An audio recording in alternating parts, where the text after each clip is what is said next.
Bharat China ಸೇರಿ 5 ದೇಶಗಳಿಗೆ America ಈಗ ಶಾಕ್ ಕೊಡ್ತಾ ಇದೆ. ರಷ್ಯಾದ ತೈಲ ಖರೀದಿಸುವ ದೇಶಗಳಿಗೆ ಅಮೆರಿಕ ದೊಡ್ಡ ಆಘಾತವನ್ನು ನೀಡೋದಕ್ಕೆ ಮುಂದಾಗಿರೋದು. ದಂಡ ವಿಧಿಸುವ ಮಹತ್ವದ ಮಸೂದೆ ಈಗ ಅಮೆರಿಕದಲ್ಲಿ ಅಂಗೀಕಾರ ಆಗಿದೆ.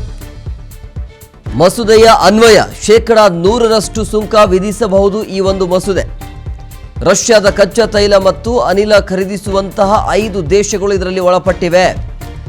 ರಷ್ಯಾವನ್ನ ಕಟ್ಟಿ ಹಾಕೋದಕ್ಕೆ ಈ ರೀತಿಯಾಗಿ ಅಮೆರಿಕ ಮಸೂದೆಯನ್ನು ಅಂಗೀಕಾರ ಮಾಡಿರೋದು. ಅದರಲ್ಲಿ ಪ್ರಮುಖವಾಗಿ ಚೀನಾ ಮತ್ತು ಭಾರತವು ಕೂಡ ಸೇರಿಕೊಂಡಿದೆ. ಚೀನಾ ಮತ್ತು ಭಾರತ ರಷ್ಯಾದ ಕಡೆಯಿಂದ ಹೆಚ್ಚು ಅಲ್ಲಿ ತೈಲವನ್ನು ಖರೀದಿ ಮಾಡುವಂಥ ದೇಶ ಆಗತ್ತೆ. ಸೊ ಹಂಗಾಗಿ ಭಾರತ ಚೀನಾ ಸೇರಿದಂತೆ ಪ್ರಮುಖ 5 ದೇಶಗಳಿಗೆ ಹೆಚ್ಚುವರಿಯಾಗಿ ಸುಂಕವನ್ನು ವಿಧಿಸಬೇಕು ಅನ್ನುವಂಥ ಮಸೂದೆಯನ್ನು ಮಂಡನೆ ಮಾಡಲಾಗಿರೋದು. ಅಂದರೆ ಅಂಗೀಕಾರ ಆಗಿದೆ ಅಮೆರಿಕದಲ್ಲಿ. ರಷ್ಯಾ ತೈಲ ಖರೀದಿಸುವಂಥ ದೇಶಗಳಿಗೆ ಅಮೆರಿಕ ಒಂಥರ ಆಘಾತ ಕೊಡ್ತಾ ಇರೋದು. ಇದು ಒಂಥರ ಟ್ರಂಪ್ ಅವರ ಈ ಒಂದು ಬೆಳವಣಿಗೆ ಅಥವಾ ಅವರ ಮಾಡೋದು ಒಂದು ಹೇಳೋದು ಒಂದು ಗೊತ್ತಿಲ್ಲ, ವಿಪರೀತವಾಗಿ ಅವ್ರ ಪ್ಲಾನ್ ಏನು ಅಂತ ಹೇಳಿದ್ರೆ ನಾವು ಹೇಳ್ದಂಗೆ ಕೇಳಬೇಕು ಇತರೆ ದೇಶಗಳು ಅನ್ನೋದು. ಯಾವುದೇ ಕಾರಣಕ್ಕೂ ಕೂಡ ರಷ್ಯಾದ ಕಡೆಯಿಂದ ತೈಲವನ್ನು ಖರೀದಿ ಮಾಡಬಾರದು ಅನ್ನುವಂಥ ದೃಢ ನಿರ್ಧಾರ ಅಮೆರಿಕದ್ದು.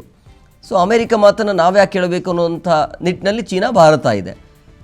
ಸೊ ಆರ್ಥಿಕ ವ್ಯವಹಾರವನ್ನು ನಾವೇ ಮಾಡ್ಕೋತೀವಿ, ನಾವೇ ನೋಡ್ಕೋತೀವಿ. ಅದರಲ್ಲಿ ಮಧ್ಯ ಮೂಗು ತುರಿಸುವಂಥದ್ದು ಏನಿದೆ ಅನ್ನುವಂಥ ವಿಚಾರ.